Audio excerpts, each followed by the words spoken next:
4 صفات پر جنت کے محل کا تحفہ۔ حضرت عبداللہ بن عمرو بن العاص رضی اللہ تعالیٰ عنہ فرماتے ہیں 4 صفات ایسی ہیں کہ جس شخص میں پائی جائیں گی اللہ تعالیٰ اس کے لیے جنت میں محل بنا دیں گے۔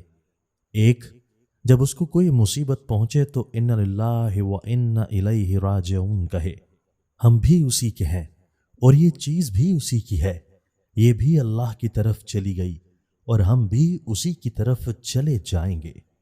2، وہ شخص جس کے معاملے کا تحفظ لا الہ الا اللہ ہو، یعنی جس شخص کو کوئی بھی اہم کام پیش آئے تو وہ کلمہ توحید کے ساتھ اپنا بچاؤ کرے، زبان سے پڑھ کر اور اللہ پر بھروسے کے ساتھ۔ 3، اور کوئی گناہ سرزد ہوا تو اس نے کہا استغفر اللہ، میں اس گناہ کے بارے میں اللہ سے معافی چاہتا ہوں۔ 4، اور جب اس کو کوئی چیز دی گئی تو اس نے الحمدللہ کہا۔